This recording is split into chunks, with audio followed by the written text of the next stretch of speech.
You mentioned the Similki's digital Yeah. hub that's been going for a couple of years now. Are there any other ways that software and I is engaging with schools Yep. to try and support those teachers that Yeah. maybe don't feel confident and hear the word software and have all these misconceptions? Yeah. Can you tell Yeah. us a bit about that? So one thing we've done is we've set up industry insights days. So we've got teachers come in and learn what it's actually like to work in the industry. They get equipped with some of the tools that are used that can be used in terms of lessons. And again, one of the things we would see from a lot of employers, they don't necessarily want kids coming through with the highest levels of technical ability. Software in the industries, I guess it's somewhat misconceived. Back to what I said earlier, it's not all coding, even for the most hardcore of coders and those sort of A plus Mhm. engineers. A lot of it is that diagnosing of the problem and using processes to unearth the way forward.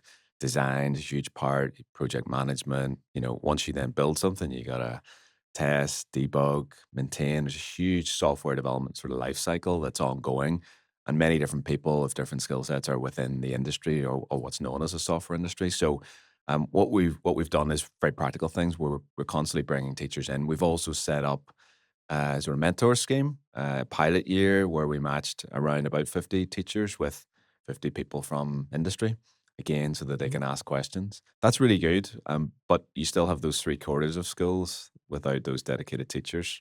Mhm. So that's our real aim. We want to help the teachers that are there, but if we can't secure new teachers in those schools, which it's unlikely we will, just given the constraints in the education system and so on, the best way to approach it is, well, industry steps forward. And I think Mhm. industry sees that as an investment. It's good for kids to be able to acquire the traits and the skills and that knowledge, but also to know that regardless of anything, you as a kid now, as you could years ago, but it's easier. You can go home after school, log on if you're fortunate enough to have a computer and an internet connection and start building. That's what we want to encourage en masse. The more people that do that and have the confidence to do that, that then will transmit right the way through, I guess, your own personal experience and then through the industry. That's our Yeah. thesis anyway. Brilliant. Brilliant. So, Well, I can see how that could work really well. And you mentioned about government and legislation and changes. If there was one lever that you could pull that would have the biggest impact on achieving all of that, what would it be? I don't think there is one. I think there's a number across the continuum, and that's the reason we've set up ourselves the way we have at Software and I. We have a mission to obviously accelerate the industry, and we want to try and double it inside a decade. But too many parts will impact the industry. Mm. So for us, if there was one lever, I think we're actually pretty close. We have action plans that we've the priority sectors of which software Your is government one. action plans? Your Yeah. yeah, Yeah. your government has taken and said this is Mm. successful, but we want to make it better. There's huge investments around the AICC through our main institutions, universities. There's probably a constriction or a blockage, I would say, in the skills system. So schools I've outlined, there's a big constriction there around funding and that university conundrum and the Mazen cap, the number of students that are allowed to sort of study here and how that's paid for.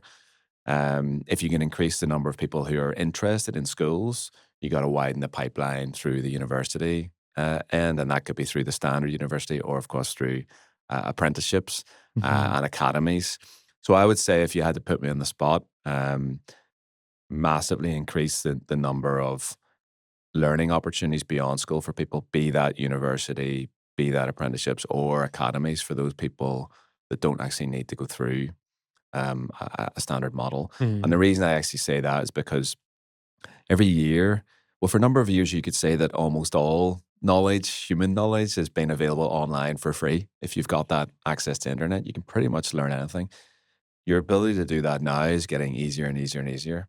People are talking about how teachers are being assisted. Various countries around the world are giving, say, ChatGPT or another system to their whole, I guess, education system. Estonia is one example. I think it rolls out from September this year. Mhm. Everyone's got a subscription, a premium subscription now.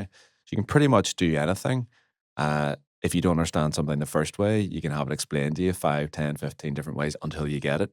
Mhm. That notion of learning to learn is key. So the reason I say that is because More and more examples has been unearthed by people in the industry who didn't necessarily go the standard route.